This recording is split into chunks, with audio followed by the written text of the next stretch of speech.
As a member of the Chicago chapter of Tuskegee Airmen, CDC-TAI, our organization plans to reflect on Juneteenth this year on June 11th for scheduling reasons, as we also pay tribute to the legendary female aviator Bessie Coleman. And as a BSA Scoutmaster, I also plan to bring scouts to the event so that they can learn about the legacies of Bessie Coleman, the Tuskegee Airmen, and others, while also completing requirements needed to earn their aviation merit badge.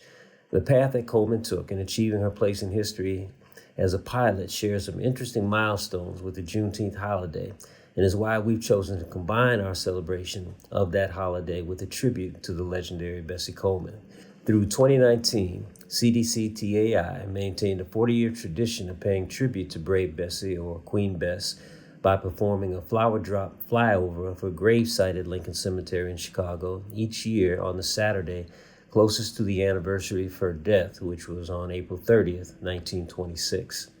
For the last 2 years, that tradition has been interrupted by the pandemic, and although no flyover will occur this year, a public remembrance of this amazing trailblazer will resume the weekend prior to Juneteenth. The path that Coleman took in achieving her place in history as a female aviator shares some interesting milestones with the Juneteenth holiday. Let me share with you a bit about how history records the intersection of those events.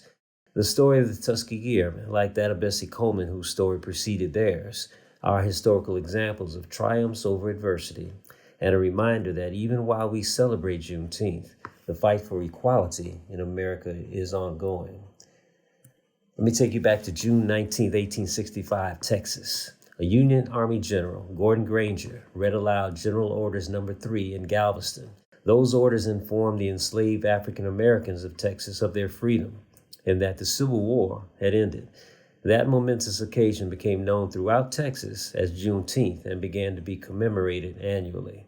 Exactly 50 years later, on June 19, 1925, Texas, a young black woman climbed into her aircraft and took to the independence of the skies in Houston. White and black audiences, separated by different seating arrangements, cheered in unison. They looked on in astonishment as she performed aerial barrel rolls, loops, dives, and an assortment of other stunts designed to entertain. Bessie Coleman was barnstorming, a form of aeronautical entertainment that became especially popular during the 1920s, which was a large part of her flying career. 4 years earlier, on June 15, 1921, Bessie Coleman, a native of Texas, received the first pilot's license issued to an African-American Native American woman. The license was issued by the International Aeronautical Federation, the aviation licensing body of Europe. In doing so, Coleman, a bravely independent and determined woman, sought to fulfill her mother's hope for her children, to amount to something. In that Jim Crow era, when racism and segregation were both widespread and dictated by law, Coleman's personal drive and accomplishments were truly astounding. Aviation was new to everyone in the early 1920s, as air circuses introduced it to the public via exhibitions and rides.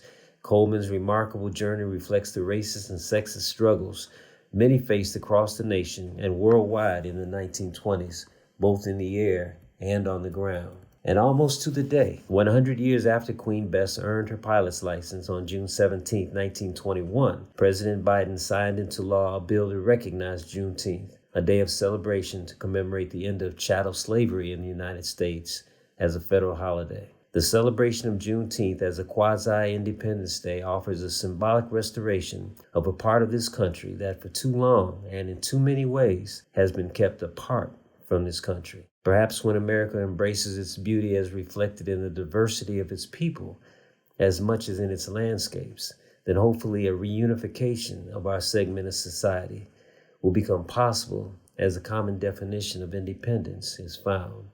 My favorite quote of Queen Bess is, "I refuse to take no for an answer," and quite fitting, I think, for a reflection on our celebration of Juneteenth.